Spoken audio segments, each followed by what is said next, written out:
Viernes de la 28ª semana del tiempo ordinario. Lectura de la carta del apóstol San Pablo a los Efesios. Hermanos, en Cristo hemos heredado también los hijos de Israel, los que ya estábamos destinados por decisión del que lo hace todo según su voluntad, para que seamos alabanza de su gloria, quienes antes esperábamos en el Mesías.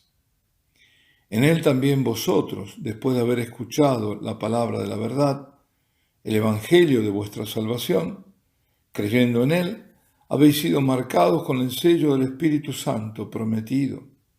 Él es la prenda de nuestra herencia, mientras llega la redención del pueblo de su propiedad para alabanza de su gloria.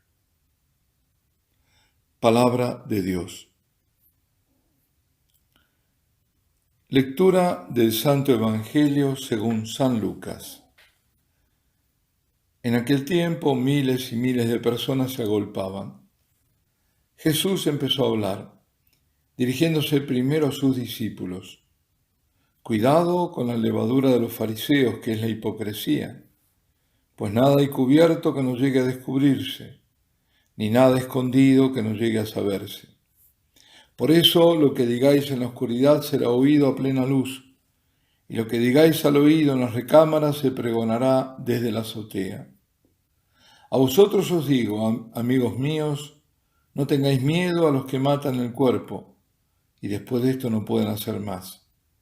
Os voy a enseñar a quién tenéis que temer. Temed al que, después de la muerte, tiene poder para arrojar a la hiena. A ese tenéis que temer, os lo digo yo. No se venden 5 pájaros por 2 céntimos, pues ni de uno solo de ellos se olvida Dios. Más aún, hasta los cabellos de vuestra cabeza están contados. No tengáis miedo, valéis más que muchos pájaros. Palabra del Señor. En su carta a los cristianos de Éfeso, San Pablo les dice algo extremadamente importante.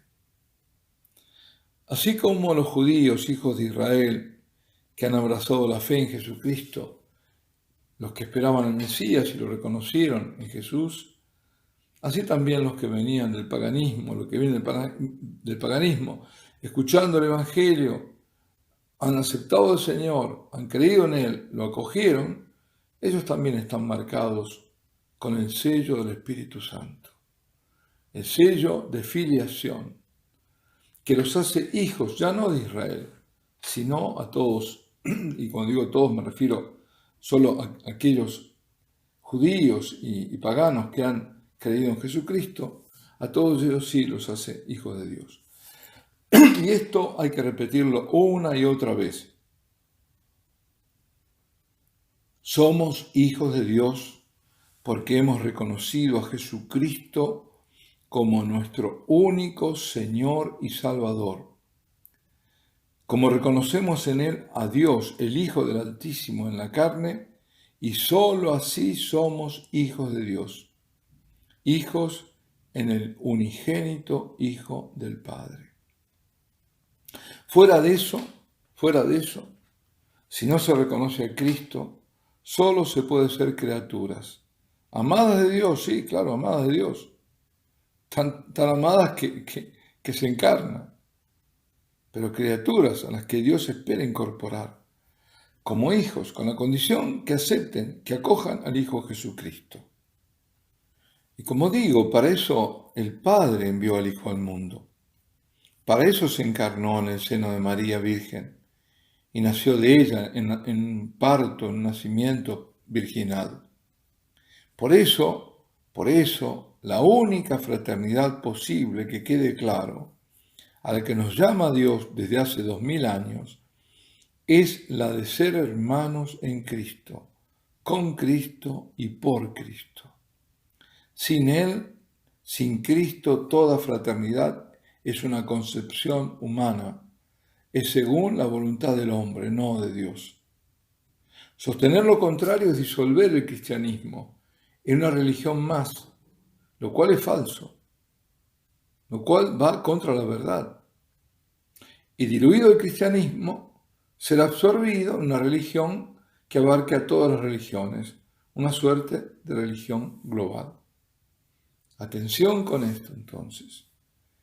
Justamente el Evangelio de hoy nos muestra a Jesucristo y a miles de personas que se agolpan hasta pisarse unos a otros. Así lo dicen algunas traducciones. Se pisaban. Eran tantos y todos apretados. ¿Por qué? Porque querían escuchar al Señor.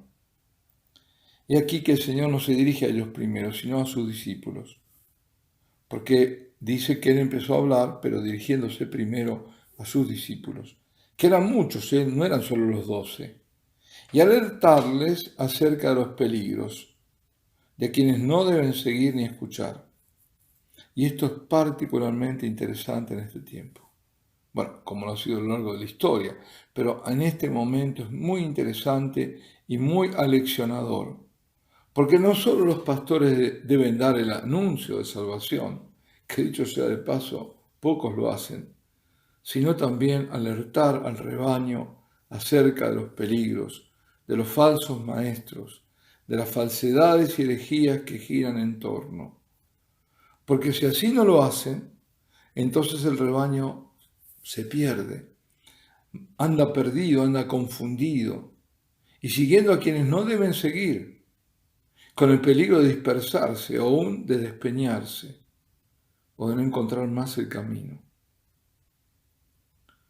Hay muchas voces de sirenas que pueden encantar, pero cuidado, si no está la verdad, eso va a mal puerto. Porque no es acaso lo que ahora está ocurriendo. Solo para dar un ejemplo. Acaban de acuñarse unas monedas en el Vaticano. Una de 5 euros muestra a Pedro recibiendo inmigrantes de todas partes. Lo que haré suponer que en el Vaticano recibirán los grandes contingentes que envían de África. No lo sé. Pero hay otra que es más preocupante, o igual, no sé, de 10 euros, que llevan el anverso a la Pachamama. Sí, tal cual, lo que habéis oído. La Pachamama. Entonces la señal es por lo menos equívoca, porque se está aceptando al panteísmo y se está refrendando así el culto de esa diosa indígena, que por otra parte ya había sido dado ese culto en los jardines del Vaticano, justo antes que empezase la pandemia. Pero queridos amigos, no hay nada oculto que no llegará a saberse, como nos asegura el Señor en este Evangelio. Nada cubierto que se esté tramando que no llegue a ser descubierto. Eso sí, no temamos a los que puedan matar el cuerpo. Temámosle a Dios, que es el único justo juez, y puede enviar al infierno a quien se lo haya merecido. No tengamos miedo. El Señor cuida de nosotros. Alabado sea Jesucristo. Y la bendición de Dios Todopoderoso, Padre, Hijo y Espíritu Santo, descienda sobre vosotros y permanezca para siempre.